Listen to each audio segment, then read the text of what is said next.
The Gaussian function, in its most basic form, is the exponential e to the minus x squared. So, how does its graph look like? If we plot this function on the xy plane, we get that classic bell-shaped curve. The function is always positive, has a characteristic peak, or bump, at x equals 0, and long decreasing tails fading towards infinity and minus infinity.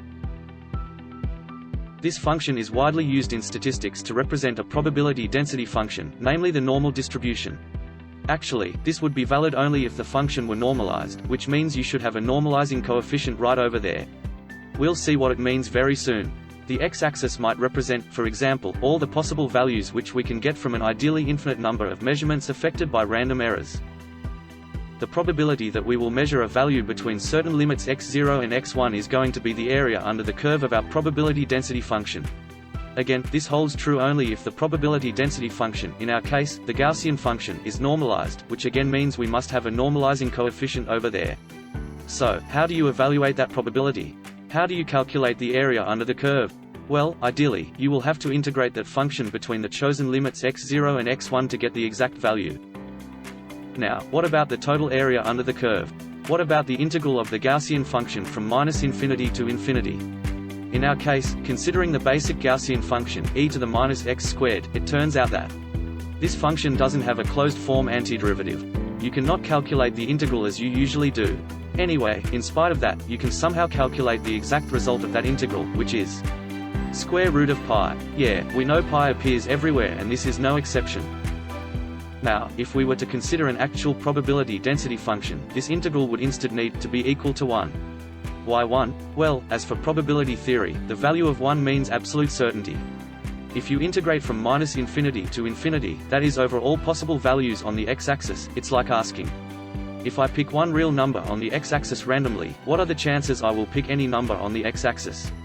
You see, it makes so much sense that it almost doesn't make sense. You're 100% sure to pick a number, whichever that is. So, that is an event with probability equal to 1. Moving on, we saw that the integral from minus infinity to infinity of e to the minus x squared is equal to the square root of pi. So, if we want to get an actual probability density function, we'll have to scale it down by a factor, 1 over square root of pi. However, for our purposes, we'll just consider the basic Gaussian function without any normalizing coefficient. As far as the crucial part of our calculations, nothing will change. Now, the aim of our journey here is to find out that area under the curve between some finite limits a and b, and to approach the problem of solving the related integral. First, let me show you that we don't need to consider all possible intervals, but we can focus on just one simpler case, that is when the integrating interval is symmetrical, let's say from minus a to a, with respect to the y-axis, and it is so, because our specific Gaussian function happens to have its mean value in x equals 0. For example, let's consider an integrating interval where the limits of integration, a and b, are both positive numbers, and we want to get that area under the curve. First, just integrate on the symmetrical interval between minus b and b, then do the same on another symmetrical interval from minus a to a, subtract the areas, divide by 2, and we're done. As another example, let's take the integral from a negative limit, minus a, to a positive limit b. How can we get the blue area there? Well, first evaluate the integral on the symmetrical interval from minus a to a, divided by 2, do the same with the symmetrical interval from minus b to b, divide again by 2, add together the two contributions, and, again, we're done. So, let's just focus on a symmetrical interval from minus a to a, and let's start our investigation. We're going to integrate from minus a to a, our basic Gaussian function, e to the minus x squared. As we said before, this needs some strategy, since that function doesn't have a closed-form antiderivative. We'll start by following the same procedure that allows us to get square root of pi as the result from the integral from minus infinity to infinity, and then we'll take another path. Let's define I as the integral we want to evaluate. Again, the function, e to the minus x squared doesn't have a closed-form antiderivative. But, let's consider I squared, which is our integral multiplied by a copy of itself. Since these two integrals are equal but independent of each other, I mean, you get the result from the first one, you separately get the result from the second one, and then you just multiply those two results. Well, this means we can give the variable another name inside the second integral, let's take y, without affecting the result. And, again, since these two integrals are independent, we can merge them to get a double integral, where both x and y go from minus a to a. Let's just simplify the resulting function, with a couple of easy steps, and this is what we get. Conceptually, we are in a new situation, where we now have a multivariable function, a pumped-up Gaussian function, which depends on x and y, both of which are independent variables. our degrees of freedom, so to speak. Let's take a look at this new multivariable function, e to the minus, parenthesis, x squared plus y squared. And let's draw the xy plane like this. If we take a point P in the xy plane, it will be identified by its x-coordinate x0, and its y-coordinate y0. Here comes our z-axis, which projects us into 3 dimensions. We can use it to represent the value of our function f, of x, and y. z0 will be the output value of our function when we plug in the values x0 and y0, that is e to the minus, parenthesis, x0 squared plus y0 squared. The triplet of values, x0, y0 and z0, locates a point Q in the 3D space. If we plot every single point Q that we can get from our free choice of the variables x and y, what we get is this 3D Bell surface. And, on all the 2D planes which include the z-axis, for example the xz plane or the yz plane, the cross-section of this 3D Bell surface is just our original Gaussian function. So, now that we got a bit more familiar with this function f of x and y, what does it mean to evaluate its double integral from minus a to a? The integrating interval translates to a 2a by 2a square, centered at the origin on the xy plane, and if we plot the function of every point on the perimeter of that square, we get those dotted lines on the 3D Bell surface. Then, if we make some straight cuts along the z-projection of the square perimeter, we can set the boundary of this weird 3D solid. That integral can be thought as the volume of this strange solid itself. In order to calculate this volume, it will be of help if we consider the x and y coordinates as bonded together to form the radius of a circle on the xy plane. Let's see how that takes shape by coming back to 2 dimensions. A point defined by its coordinates x0 and y0, is also identified by a certain distance from the origin, our radius r, which can be easily calculated using Pythagoras' theorem. But that radius does not only identify our single specific point, but all the points lying on a circumference of radius r. We see that the expression x squared plus y squared, which is the radius squared, also appears in our integral. We can not just substitute r squared inside the integral and calculate it, you'll see later why, but for now, we'll just take a look at the function only. The function, e to the minus, parenthesis, x squared plus y squared, becomes e to the minus r squared. That is our f of r. F of r, just like f of x and y before, describes the 3D Bell surface, which is the upper boundary, the ceiling if you want, of the solid. So, how do we calculate the volume of that solid? Well, let's consider the side surface of a cylinder whose bottom base is the circle of radius r. Remember that we are always in the position where everything has its center at the origin on the xy plane. Thanks to the symmetry of our 3D Bell surface, the upper base of the cylinder will be a circle of radius r2. Otherwise, it wouldn't be a cylinder, by the way. Now, let's give some thickness to that cylindrical surface, let's make that thickness infinitesimally small, and let's call it dr. We now have a hollow cylindrical shell, whose walls have an infinitesimal volume. Remember also that the height of that shell is equal to f of r, since the circumference of its upper circle is lying on the 3D Bell surface. Let's now cut that cylindrical shell, and straighten it out to get a stripe like that. The base of this stripe is the straightened circumference of radius r, hence its length is 2 pi times r. The infinitesimal volume dv of this stripe is base, times height, times thickness, or depth if you prefer. That is, respectively, 2 pi r, times f of r, times dr.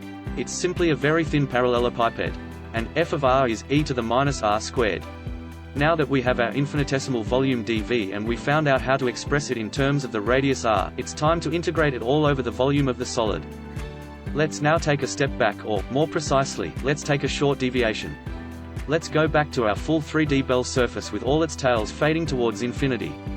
If we want to find the volume of the infinite solid, that has the whole xy plane as a base, and f of r as its ceiling, we will have to integrate the infinitesimal volume dv, which is the infinitesimal volume of the thin cylindrical shell, from values of r that range from 0, which is the origin, to infinity. This process is intuitively called shell integration. Geometrically, we are adding up infinite adjacent cylindrical shells, defined by a radius that gets bigger and bigger. In practice, to solve the integral, we find the antiderivative of 2 pi r times e to the minus r squared, and we evaluate it between 0 and infinity. Please note that we can find an antiderivative thanks to that r before e to the minus r squared, which is a factor we didn't have in the original integral of the Gaussian function. Formally, we would have come to this form of the integral by switching to polar coordinates, when we changed from variables x and y to variable r. And there would also be the angle theta, which accounts for that 2 pi. But calculating the determinant of the Jacobian matrix and all that stuff wouldn't have been so intuitive as showing the steps of shell integration. And the result of that integral is of course pi. You remember that this integral is the square of the original integral of the basic Gaussian function, don't you? and do you remember we said the latter was equal to square root of pi? Well, good. Back to our real problem, what about integrating between finite limits? You see, that damn square base breaks the radial symmetry of the whole thing. Sure, it's going to cause us some trouble. Indeed, the standard shell integration process cannot go any further than where the circle of radius r touches the perimeter of the square base. We can see this thing better if we switch back to our good old friend, the two-dimensional xy plane.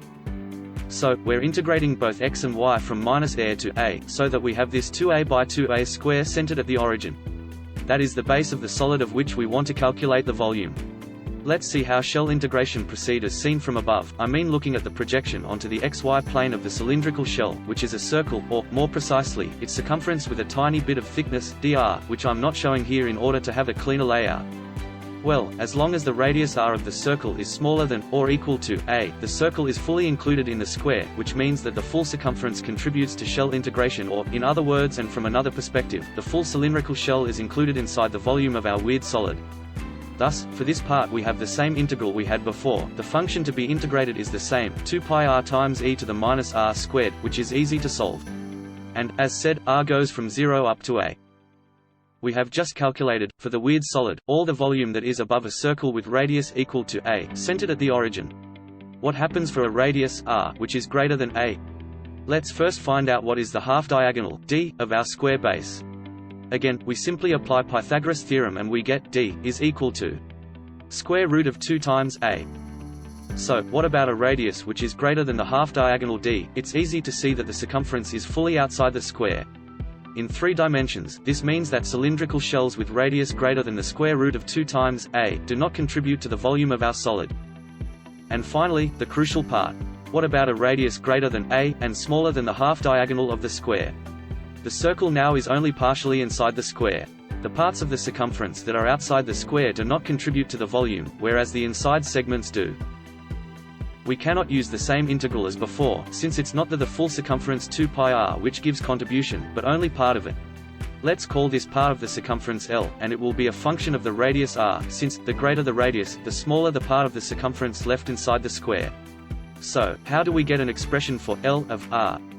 Let's zoom things a bit, and consider just the first quadrant of the xy plane. Let's also draw a quarter of the square base. And a quarter of the circle. And here's the part of the circumference that lies inside the square. It is 1/4 of the total contributing length, L, of r. This time let's draw the radius like this, and a copy of it like this, at the limits of the good part of the circumference, so to speak. Let's define angle alpha, as the one between those two radii. And let's call beta the angle between the y-axis and alpha. Since both the square and the circle are centered at the origin and everything is sort of symmetrical, we have that also the angle between the x-axis and alpha is beta. Now, time for some trigonometry. The cosine of beta is defined as a, which is the projection onto the x-axis of the radius r, divided by the radius r itself. Cosine is one of the basic trigonometric function and one we are pretty familiar with, but we have to consider that we will have to integrate that stuff sooner or later. And I think it would be better to have our variable, r, at the numerator of that fraction, not at the denominator. There's another trigonometric function called secant, which is the inverse of the cosine. By inverse I mean 1 over cosine. So, if we want to switch r and a upside down, we just take the secant of beta, and it will be equal to r divided by a, just as we wanted it to be. Let's finally find beta, as the arcsecant of r over a. The arcsecant is the inverse function of the secant, and this time, by inverse, I do not mean 1 over the secant value, but the function that gives the angle as an output, when we know it's secant. Maybe some of you is used to see it written, secant to the -1. Okay, we're done for beta. What about alpha? Alpha is just pi over 2, which is the square angle of the first quadrant of the xy plane, minus 2 beta. Which means, minus 2 times the arcsecant of r over a. Let's go back to our full circle now. Now that we found out what the angle alpha is, how can we write an expression for the contributing length, L, of r? We could do it using the definition of an angle measured in radians, but for a better understanding, I will just write down a simple proportion. The proportion between the length, L, of r, which consists in the sum of the 4 contributing segments, and the full circumference, which is 2 pi r, must be equal to the proportion between the angle 4 alpha, which is 1 angle alpha for each of the 4 contributing segments, and a full turn, which is 2 pi if expressed in radians, as alpha must also be. So 2 pi gets cancelled out, and we get L of r equals 4 times alpha times r if we substitute the expression for alpha that we found out before, and we carry out some easy simplifications. Here is our final result. L of r is equal to 2 pi r minus 8r times the arcsecant of r over a. This is the length of the part of the circumference that contributes to shell integration. Let's go back in 3 dimensions to see things from a better perspective. Here is our shell with infinitesimal thickness dr, and with height equal to f of r, which is e to the minus r squared. And this is a partial shell which takes into account only the contributing segments inside the 2a by 2a square base. As we did before with the full circumference, let's straighten out those thin stripes. Let's compact them together, so that the base of that single stripe will be the length L of r, which is 2 pi r minus 8r times arcsecant of r over a. The infinitesimal volume of the thin stripe is going to be, as always, base times height times depth. This is the full expression that we will have to integrate when the radius r is greater than a and smaller than square root of 2 times a, if you remember. So, we are ready to calculate the full volume of our weird solid, using shell integration, and partial shell integration. Contribution 1 is given by full shells, the base of which is entirely inside the square base of our solid, which means the radius r is smaller than a. By the way, for simplicity I'm not writing smaller or equal, but just smaller, which is the same as far as integration. To get some non-zero contribution, you have to integrate over a certain interval. One single point, for example r equals a, does not give any contribution. The resulting integral for this first part is this one, where the full circumference 2 pi r contributes. To that first part, we then add a second contribution, which contemplates the case in which the circumference is only partially inside the square base, that is with radius between a and square root of 2 times a. The resulting integral for this second part is this one, as we found out before. So, let's go on and do the dirty job. Let's split the second integral into 2 parts. The first of those parts is the same integral as the one of the first contribution, but with different integrating interval for the radius r. We can simply combine the 2 yellow integrals into one which goes from 0 to square root of 2 times a. And now, let's solve the first integral. Let's take the constant pi out from the integral, and we'll leave the 2 inside instead, since 2r is exactly the derivative of the exponent r squared, except for that minus sign. The antiderivative of 2r times e to the minus r squared is minus e to the minus r squared. And, when we get that evaluated between 0 and square root of 2 times a, well, just follow the steps on screen. The result is pi times parenthesis 1 minus e to the minus 2a squared. Now the second integral, and, well, yes, I'll admit that, we are back to the start, since this integral seems to be unsolvable. The function to be integrated doesn't have a closed form antiderivative. At least I think so. In conclusion, our goal was to evaluate the integral of the Gaussian function, which is e to minus x squared, in its basic form, between two finite limits minus a and a. And what we got is an expression, still not solved exactly, for the square of the original integral. This is what we can write as a final answer. The integral of the Gaussian function, e to the minus x squared, between the two finite limits minus a and a, is equal to square root of pi times parenthesis 1 minus e to the minus 2a squared parenthesis closed minus 8 times the integral from r equals a to r equals square root of 2 times a of r times the arcsecant of r over a times e to the minus r squared dr. So, be nice and solve this unsolvable integral for me.